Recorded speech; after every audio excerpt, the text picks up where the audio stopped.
So this poem is, I kind of read this poem whenever I need motivation, like this very instant, for example, when I need motivation to face a crowd, to like the sound of my voice, you know, things like that. Good is not great. I remind myself moments before sleep. I try not to overcomplicate my self-worth. See, I am not my own.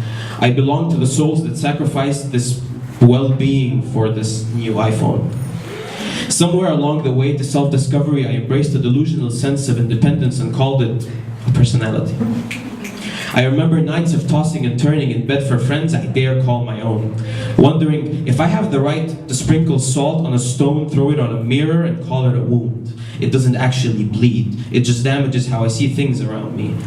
And I'm all about that face value of things rather than the actual meaning of things. You see, I am, after all, a 21st century citizen. I buy things from people I might know to please people I want to know on the expense of people I should know under the supervision of people I will never know. Laissez-faire was never that free or fair to start with, but why would I care for theory? The possibility of irrelevancy is my biggest fear after a weak Wi-Fi connection or slow fast food delivery, the irony, but I don't care much for these things. I try to keep most of the confusing philosophy in my head, but you see, if you put a mic to my veins, it would exclaim uneven snares of politically infused irony. The pun here is not the presence of biology, it's the absence of chemistry. Good is not great.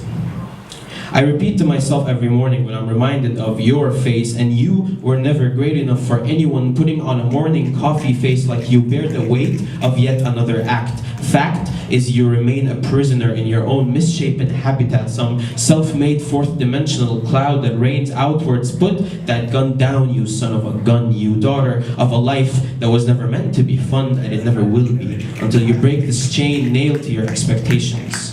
Smear the blood over your bleeding feet and tell me how it feels like to lose the motivation to escape, to never, ever want to run away again. Stop abiding by a life where pretending to listen be its honest confession of misinterest. I'd rather fill my head with good music than bad intentions, so shut your mouth and let your disappointments drag a good poem out of you.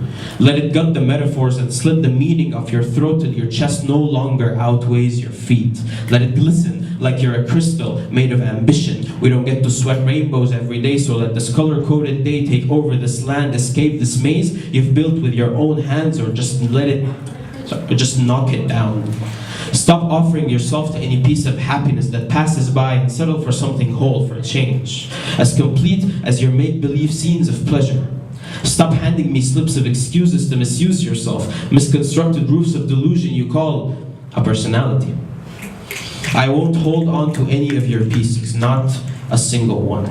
I'm not your friend. I'm not who you think I am. I'm not who you'd like to think I'd like you to be. I just am. Like the idea of now, short-lived, obliged to nothing, momentarily tempted to stay, but halfway outside your door by the time you realize I'm even in your house. I'm not a big fan of pressure, so stop throwing your crap in my direction. It won't fix itself, it won't affect how it fixes up, and I sure as hell won't babysit your burdens with these shoulders you shrug towards me every time I try to knock some sense into you. The lock tightens, the key loosens up, and I am done being a one-sided middleman between you and life. Yes, this is goodbye.